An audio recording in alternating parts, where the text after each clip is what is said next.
तो मुख्यमंत्री योगी आदित्यनाथ लाइव है, क्या कुछ कह रहे हैं आपको सुनवाते हैं। स्वास्थ्य, कौशल विकास, इन सब पर ये कार्य हुए हैं और उसका परिणाम है कि उत्तर प्रदेश के अंदर अर्थव्यवस्था भी बढ़ी है और प्रति व्यक्ति की आय में भी बढ़ोतरी हुई है। आज इसी का सीधा परिणाम है कि प्रदेश के अंदर रोजगार के नए सृजन हुए हैं। आपके सामने बहुत सारे ऐसे उदाहरण हैं। तमिलनाडु के त्रिशूर की चर्चा में कर रहा था कि जहां पे उत्तर प्रदेश से जुड़े हुए लगभग 2 लाख कार्मिक वहां काम करते थे, लेकिन आज उसमें से बड़ी संख्या वापस आई है, क्योंकि उत्तर प्रदेश के अंदर उन्हें, इसी प्रदेश के अंदर उन्हें रोजगार मिलना प्रारंभ हुआ है और वह आज उत्तर प्रदेश में आकर के इन सभी कार्यों के साथ यहां जुड़ रहा है, अपने प्रदेश में आकर के प्रदेश के विकास में अपना योगदान दे रहा है। उत्तर प्रदेश आज देश की अर्थव्यवस्था में, नेशनल जीडीपी में भी अपने शेयर को बढ़ाने में सफल हुआ है। यानी पहले जो हमारी स्थिति थी कि हम 6 या 7% तक ही उत्तर प्रदेश, यानी आबादी हमारे पास जितनी थी लगभग 16 से 17%, लेकिन अर्थव्यवस्था में हमारा कंट्रीब्यूशन देश के अंदर होता था 6 से 7% होता था। आज ये 9 से 10% तक पहुंच चुका है और मेरा मानना है उत्तर प्रदेश के अंदर जो ग्रोथ रेट है, जो विकास की दर है, अगर ये विकास की दर इसी प्रकार से आगे बढ़ेगी तो आने वाले समय में हम लोग उत्तर प्रदेश के अंदर अपनी आबादी के अनुसार देश की जो नेशनल जीडीपी है उसमें अपना योगदान देने में हम लोग सफल होंगे। उत्तर प्रदेश आज देश के उन राज्यों में है जिन राज्यों ने अपने प्रभावी रिसोर्स मोबिलाइजेशन के माध्यम से अपने को रेवेन्यू सरप्लस स्टेट के रूप में स्थापित किया है। हमारी ज्यादातर आवश्यकताओं की पूर्ति हम राज्य के अंदर करने में सक्षम हैं और उन सब के माध्यम से हम लोग एक बेहतरीन इंफ्रास्ट्रक्चर देने की दिशा में भी आगे बढ़े हैं, जिस पे आज हम इसी पे चर्चा भी करेंगे। इसके लिए हम लोगों को टैक्स चोरी के लिए प्रभावी उपाय करने पड़े, रेवेन्यू लीकेजेज के जो कहीं से ऐसी स्थिति थी उसके लिए प्रावधान करने पड़े और आज उसके परिणाम हम सब के सामने हैं, जो हम सब यहां पे देख रहे हैं। हम लोगों ने इसके लिए डायरेक्ट बेनिफिट जो ट्रांसफर है, इसके माध्यम से जो उस ट्रांजैक्शन को हम लोगों ने लाभार्थियों तक सीधा पैसा पहुंचाने का कार्य किया है। प्रदेश के 196 योजनाओं में डीबीटी के माध्यम से 11 विभागों के माध्यम से 196 योजनाओं का 10,000 करोड़ रुपए की हम लोगों ने इसके माध्यम से बचत की है और 70,000 करोड़ रुपए 62,000 ट्रांजैक्शन के माध्यम से हम लोगों ने अंतिम पायदान पर बैठे हुए व्यक्ति तक पहुंचाने का काम किया है।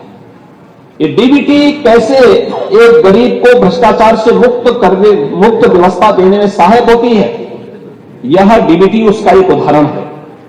इस दौरान प्रदेश के अंदर रोजगार का जो सृजन हुआ है, रोजगार है, स्वतः रोजगार है, यह प्रदेश के अंदर बैंक के बिजनेस को भी बढ़ाने में सफल हुआ है।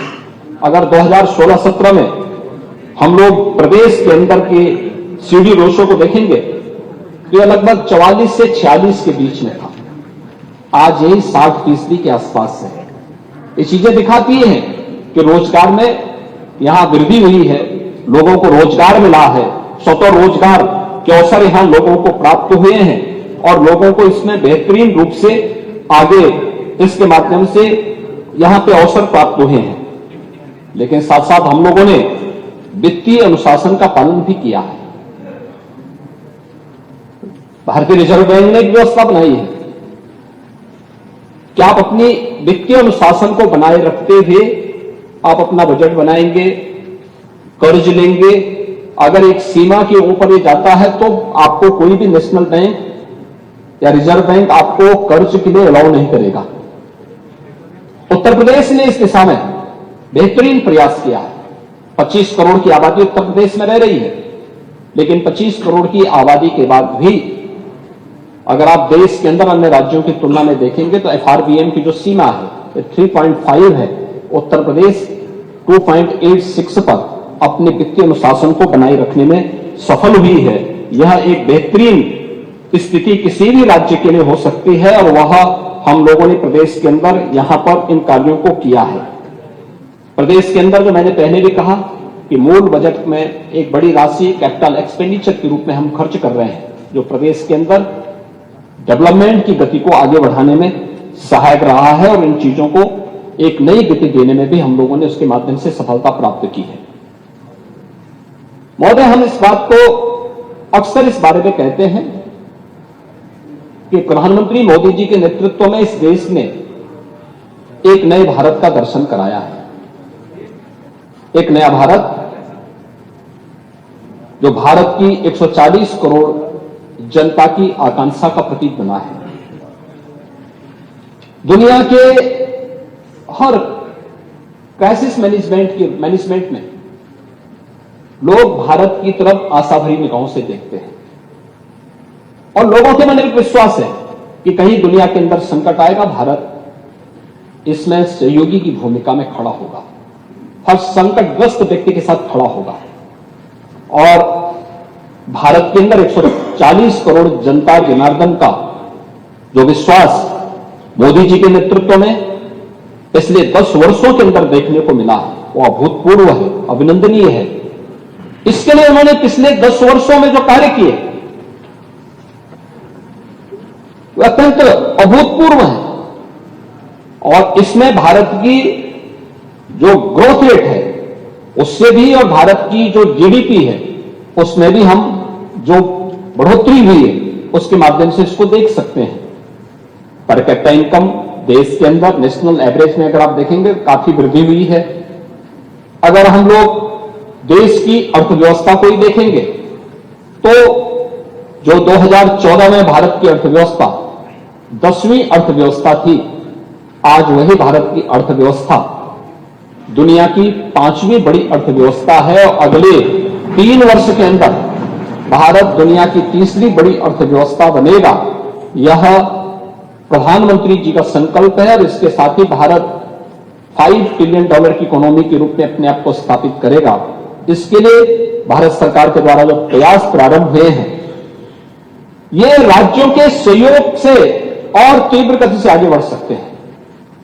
अगर प्रधानमंत्री जी का विजन है और उसके लिए भारत सरकार ने अपना एक रोड मैप तैयार किया है कि हमें $5 ट्रिलियन की इकोनॉमी के रूप में भारत को स्थापित करना है, तो देश की सबसे बड़ी आबादी का राज्य होने के नाते उत्तर प्रदेश का भी दायित्व बनता था कि हम देश की स्पीड के साथ उत्तर प्रदेश के नागरिकों की स्पीड को भी आगे बढ़ा सकें और उसी स्पीड के साथ जोड़ने के लिए उत्तर प्रदेश ने भी यह तय किया कि हम उत्तर प्रदेश की अर्थव्यवस्था को $1 ट्रिलियन की इकोनॉमी के रूप में स्थापित करेंगे। $1 ट्रिलियन की इकोनॉमी के लिए उत्तर प्रदेश सरकार के द्वारा जो प्रयास प्रारंभ किए हैं, उत्तर प्रदेश का बजट उसी की श्रृंखला का एक हिस्सा है।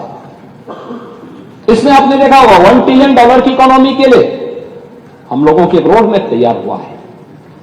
उत्तर प्रदेश के अंदर हम लोगों ने पूरे सभी विभागों को, अन्य संबंधित सेक्टर को 10 सेक्टर में हमने विभाजित किया। हर एक सेक्टर में कोई हमारा एक वरिष्ठ मंत्री उस सेक्टर की निगरानी कर रहा है। अपर मुख्य सचिव और प्रमुख सचिव स्तर के अधिकारी पाक्षिक रूप से उसकी समीक्षा कर रहे हैं, उसकी मॉनिटरिंग कर रहे हैं।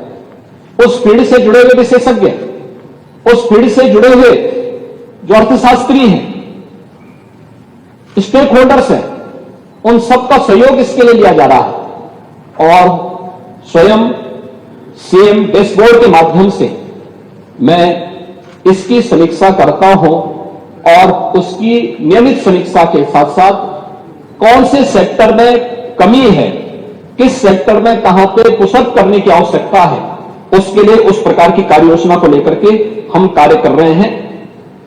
इसमें जो 10 महत्वपूर्ण सेक्टर बनाए गए हैं, इन महत्वपूर्ण सेक्टर्स में हम लोगों ने जो अलग अलग कार्य योजना बनाई है, इसमें इंफ्रास्ट्रक्चर का है। आज आप देखते हैं उत्तर प्रदेश के अंदर एक्सप्रेसवे का, इंटर स्टेट कनेक्टिविटी का, हाईवे का एक बेहतरीन जाल बिछ चुका है। हमारे पास पहले से यमुना एक्सप्रेसवे थी। जिस समय 17 में हम लोग आए थे तब आगरा लखनऊ एक्सप्रेसवे अपने बनने के अंतिम चरण की ओर थी। पिछले 7 वर्ष के अंदर हम लोगों ने कई एक्सप्रेसवे बनाए, जिसमें स्टेट गवर्नमेंट ने भी और केंद्र सरकार ने भी सहयोग किया, जिसमें दिल्ली मेरठ 12 लेन का एक्सप्रेसवे भारत सरकार के सहयोग से प्राप्त बना है। पूर्वांचल एक्सप्रेसवे ये अपने यातायात के लिए पूर्वी उत्तर प्रदेश को प्रदेश की राजधानी लखनऊ से जोड़ रहा है। बुंदेलखंड एक्सप्रेसवे या दिल्ली आगरा एक्सप्रेसवे के माध्यम से प्रदेश की राजधानी और देश की राजधानी को जोड़ने का, बुंदेलखंड को जोड़ने का एक माध्यम बना है, जो वहां की अर्थव्यवस्था के एक बैकबोन बनकर के आगे बढ़ रहा है।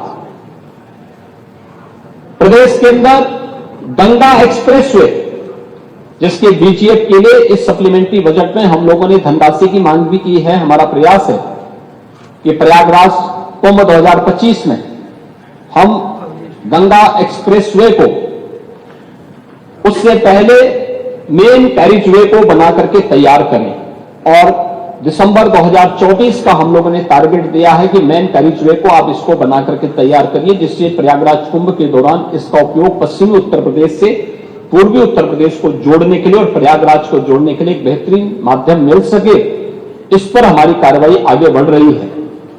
इसके अलावा Gorakhpur link expressway, Ballia link expressway के साथ ही हम लोग चित्रकूट लिंक एक्सप्रेसवे पर शाहजहांपुर से फर्रुखाबाद होते हुए आगरा लखनऊ एक्सप्रेसवे को जोड़ने के लिए एक नई एक्सप्रेसवे का कार्य हमारा बहुत शीघ्र प्रारंभ हो रहा है। सर्वे के कार्य पूरे हो चुके हैं। इस कार्यक्रम को भी हम आगे बढ़ाने जा रहे हैं और आगरा लखनऊ एक्सप्रेसवे को पूर्वांचल एक्सप्रेसवे से जोड़ने की कार्रवाई को भी सरकार आगे बढ़ाने जा रही है, जिससे जो एक्सप्रेसवे के पीछे की सरकार की मंशा है उस एक्सप्रेसवे को हम तेजी के साथ आगे बढ़ा सकें।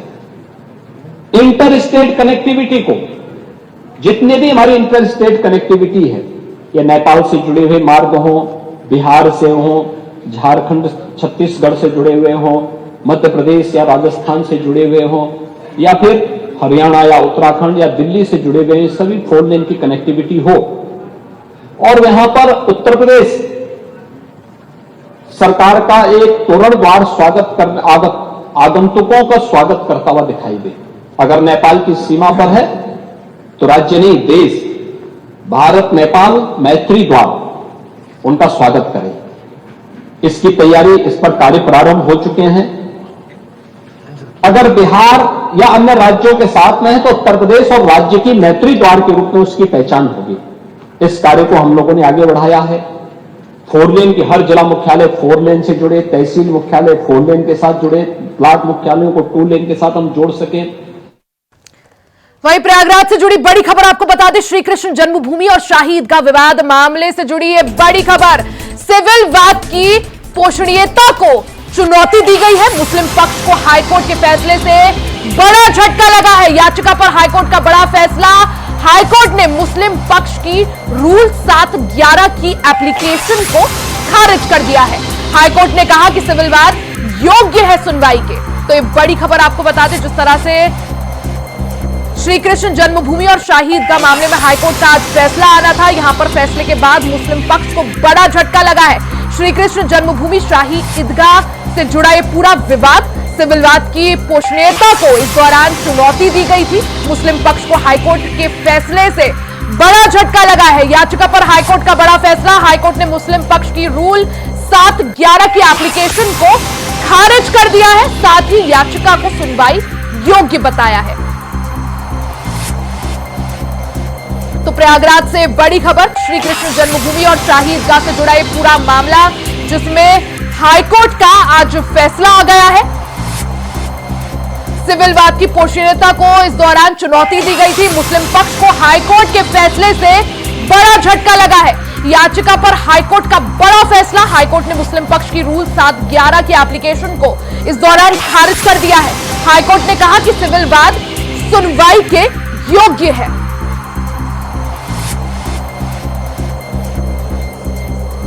तो श्री कृष्ण जन्मभूमि शाही ईदगाह से जुड़ा ये पूरा मामला, जिस पर हाईकोर्ट का बड़ा फैसला आया है। आज इस मामले पर फैसला आना था, वहीं हाईकोर्ट के फैसले के बाद मुस्लिम पक्ष को बड़ा झटका लगा है।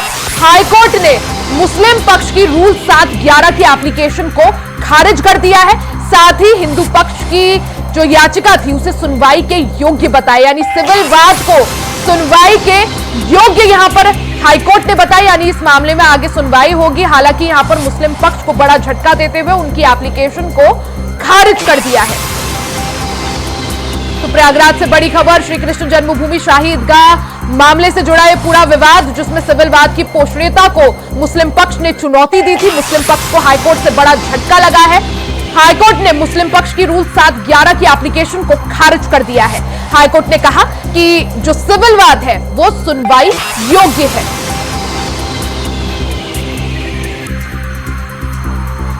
ज्यादा जानकारी के लिए सीधा रुख कर लेते हैं संवाददाता शोएब रिजवी का। शोएब, जिस तरह से श्री कृष्ण जन्मभूमि और शाही ईदगाह से जुड़ा ये पूरा मामला, जिसमें हाईकोर्ट ने अपना फैसला सुनाया है, हाईकोर्ट ने मुस्लिम पक्ष को यहां पर बड़ा झटका दिया है, क्या जानकारी इसको लेकर? बिल्कुल, निश्चित तौर पर लंबी बहस चली थी, कई तारीखों पर सुनवाई हुई थी। दोनों पक्षों की तरफ से अपने अपने जो एक तरह से पक्ष में दलीलें हैं वो पेश की गई थी। हालांकि ये मामला सुनवाई के बाद 21 मई को फैसला सुरक्षित कर लिया गया था और आज फैसला जब आया है तो कहीं ना कहीं मुस्लिम पक्ष को एक बड़ा झटका लगा है। उनकी उस डिमांड को, जिसमें उन्होंने सवाल उठाया था कि इस पूरे मामले की जो सुनवाई पर सवाल उठाया था, उसको कहीं ना कहीं कोर्ट ने नहीं माना और इसे सुनवाई योग मानना है, यानी उनकी जो पौष्टिकता पर सवाल मुस्लिम पक्ष की तरफ से उठाया गया था उसको नहीं माना है। और अब इस मामले में सुनवाई के लिए एक तरह से हाईकोर्ट से भी सिग्नल मिल चुका है। हाईकोर्ट ने इसे सुनवाई योग मान लिया, तो कह सकते हैं कि हिंदू पक्ष की जो लगातार दलीलें थी वो कहीं ना कहीं मानी गई। उनकी तरफ से कहा गया कि ये सुनवाई योग याचिकाएं हैं और इस पर उनकी तरफ से जो दलीलें दी जा रही थी, जो साक्ष्य दिए जा रहे थे, कहीं ना कहीं कोर्ट को माना। जबकि मुस्लिम पक्ष इसे 711 के तहत इसकी पौष्टिकता पर सवाल उठा रहा था, उसकी तरफ से कहा जा रहा था कि याचिकाएं सुनवाई योग नहीं है। 18 अलग अलग याचिकाएं सिविल वाद में दाखिल की गई थी, जिसको इकट्ठा इलाहाबाद हाईकोर्ट में सुनवाई के लिए कोर्ट ने कहा था और उसके बाद लगातार हाईकोर्ट के आज के फैसले की बात करें, क्या कुछ हाईकोर्ट ने, क्या कुछ मुख्य बिंदु अपने फैसले में रखे हैं, क्या कुछ बोला है हाईकोर्ट ने?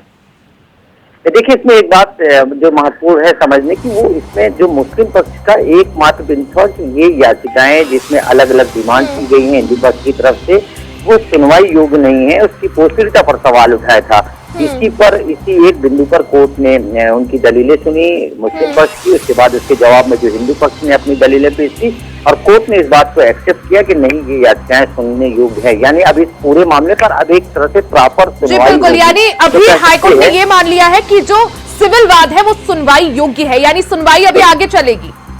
बिल्कुल, एग्जैक्टली यही चीजें हैं कि अब इस मामले में जो अलग अलग वाद है, अलग अलग डिमांड है, जबकि इन याचिकाओं में ये भी डिमांड की गई है कि जो ईदगाह की पूरा भूभाग है वो हिंदू पक्ष को दिया जाए, साथ ही साथ जिस जगह पर ईदगाह का दावा किया जा रहा है उसे तोड़ के बनाया गया है।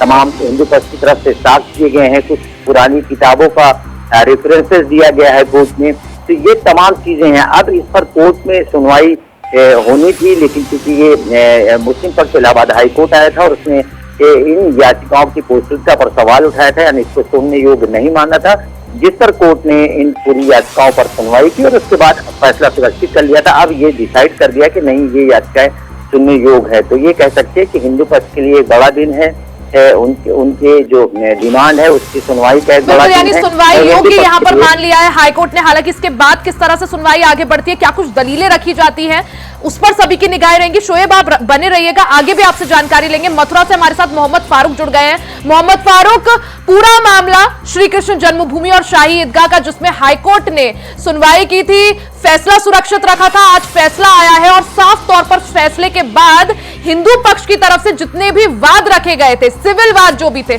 उन्हें सुनवाई योग्य माना है। मोहम्मद फारूक जी बिल्कुल भैया, आज ये एक बड़ा दिन है एक फैसले का, क्योंकि यहाँ पर जो 18 बात मथुरा में चल रही थी, ये सिविल बात थे सारे, जो है इनको जो है सबको ट्रांसफर कर लिया था। एक याचिका डाली गई थी, जो हाई कोर्ट में याचिका हिंदू पक्ष ने डाली थी कि मथुरा में जो बहुत बात चल रहे हैं, जो सिविल जज सीनियर डिवीजन में चल रहे थे, वो सारे बातों को हाई कोर्ट ट्रांसफर किया जाए क्योंकि यहाँ पर जो है समय लग रहा था। तो इसको लेकर याचिका स्वीकार हुई हाई कोर्ट में और ये सारे मुकदमे इलाहाबाद ट्रांसफर हुए। इलाहाबाद हाई कोर्ट में इनकी लगातार सुनवाई चली। दोनों पक्षों की बहस सुनने के बाद में इलाहाबाद की एक सिंगल बेंच ने ये फैसला सुरक्षित रख लिया था। जो मैन कुमार जैन की कोर्ट है, उन्होंने फैसला सुरक्षित रखते हुए इस पर जो है फैसला देना था कि 7 रूल 11 यानी बात की पोषणता क्या है, उस पर सुनवाई योग्य है बात या नहीं है। इस पर जो है आज मुस्लिम पक्ष को जो है झटका लगा है और हिंदू पक्ष की एक तरफ जीत मानी जा रही है, क्योंकि उसमें जो वाद हैं वो सुनवाई योग्य हैं और सिविल वाद हैं और ये मुकदमे जो है लगातार चलेंगे। इसमें अब हाई कोर्ट में लगातार सुनवाई होगी। तो इधर जो है मुस्लिम पक्ष देखिए अब आगे डबल बेंच में जाता है या सुप्रीम कोर्ट जाता है, ये आगे देखने वाली बात होगी। लेकिन पक्षकार दिनेश शर्मा, आशुतोष पांडे सभी जो है इलाहाबाद हाई कोर्ट में मौजूद हैं इस समय और बड़ी नजर बनाए हुए थे जो है। तो इसमें एक तरफ बिल्कुल, यानी हालांकि अभी यहाँ पर मुस्लिम पक्ष को झटका जरूर लगा है। 7 रूल 11 के तहत उनके एप्लीकेशन को खारिज किया गया है, लेकिन मुस्लिम पक्ष के पास क्या कुछ यहाँ पर देखा जाए विकल्प रहता है? शोएब, देखिए निश्चित तौर पर अभी जो आर्डर की कॉपी है वो मुस्लिम पक्ष उसका इंतजार कर रहा है। उनकी जो लीगल टीम है, उनके जो वकील हैं, वो उसका इंतजार कर रहे हैं। हालांकि इस पूरे मामले में न सिर्फ इलाहाबाद हाई कोर्ट से जुड़े वकील बल्कि दिल्ली से सुप्रीम कोर्ट के जुड़े वकील भी इस पर उन्होंने भी बहस की थी। वीडियो कॉन्फ्रेंसिंग के जरिए अलग अलग तारीखों पर लंबी बहस चली थी। मुस्लिम पक्ष की तरफ से भी जो वकील की टीम थी उन्होंने बहस की थी। अब जबकि ये आर्डर हो चुका है, इस आर्डर की कॉपी मिलने के बाद आर्डर में क्या कुछ कहा गया है, उसके किस किस बिंदु पर क्या क्या आपत्तियां होंगी, है तो डिटेलिंग आर्डर जब आएगा तो मुस्लिम पक्ष इस पर जरूर मंथन करेगा और हो सकता है कि इसको चैलेंज करे। फिलहाल हिंदू पक्ष के लिए जो बड़ी बात है कि उनको एक तरह से कह सकते हैं हाई कोर्ट से एक बड़ी राहत मिली है और उनकी जो डिमांड थी वो कहीं ना कहीं मानी गई है। अब मुस्लिम पक्ष से किन विकल्पों पर क्या कुछ आगे स्टैंड लेता है उसका जरूर इंतजार करने पड़ेगा। खासतौर से जो आर्डर की कॉपी है वो अपलोड होने के बाद जब मिलेगी तो वो चीजें और साफ हो पाएंगी। बिल्कुल, यानी मुस्लिम पक्ष इस ऑर्डर को चैलेंज करता है या नहीं, उसके लिए थोड़ा और इंतजार यहाँ पर करना पड़ेगा। मोहम्मद फारूक, लेकिन हिंदू पक्ष के लिए अगर बात करें, कितना बड़ा आज का ये दिन? जी बिल्कुल, हिंदू पक्ष के लिए बड़ा दिन है। दिनेश शर्मा ने जो श्री कृष्ण जन्मभूमि के मुख्य पक्षकार हैं, उन्होंने इस पर अपनी बाइट भी दी है और उन्होंने साफ तौर पर कहा है कि हिंदू पक्ष के लिए ये बड़ा दिन है, क्योंकि जो सिविल बात हैं उन पर जो है फैसला आना और मुस्लिम पक्ष को झटका लगना। अब देखिए आगे मुस्लिम पक्ष इस पर मंथन करने के बाद में क्या फैसला लेता है, ये अभी आर्डर जब निकल आएगा उसको निकलने के बाद ही ये सब पता लगेगा। जी बिल्कुल ठीक है मोहम्मद फारूक। शोएब, अगर बात करें जिस तरह से हालांकि ये तो वक्त बताएगा कि मुस्लिम पक्ष आगे इसे चैलेंज करता है या नहीं, सुप्रीम कोर्ट का रुख करता है या रिव्यू पिटीशन यहां पर फाइल होती है, लेकिन अगर अभी का फैसला देखा है हाईकोर्ट का, जिसमें हाईकोर्ट ने यह बात मानी है कि ये जो सिविल वाद है ये सुनवाई योग्य है, क्या माना जाए आगे अगर ये मामला ऐसे ही चलता है, सुनवाई यही बेंच करेगी हाईकोर्ट की जिसने आज निर्णय सुनाया है, या आगे बेंच बदली जाएगी? देखिए ये तो डिपेंड करता है कि इस पर जब नई पिटीशन आती है और किस बेंच में ये जाता है या सुनवाई होती है। अभी फिलहाल जो मुख्य बिंदु था जिस पर ये सुनवाई होनी थी वो इस बेंच के जरिए ये पूरी सुनवाई हुई थी और आप इस पर उनकी तरफ से ये फैसला आ चुका है, जिस पर जो एकमात्र बिंदु था कि ये सुनने योग्य है या नहीं, उसको सुनने के लिए उन्होंने एक्सेप्ट कर लिया।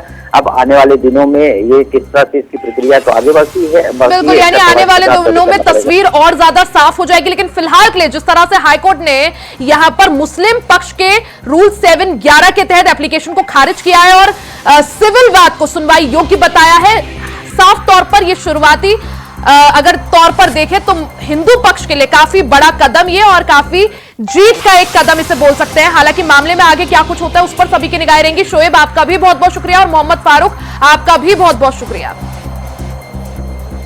इसी के साथ इस बुलेटिन में फिलहाल के लिए सिर्फ इतना ही। खबरों का सिलसिला जारी रहेगा, बने रहे इंडिया वॉइस के साथ।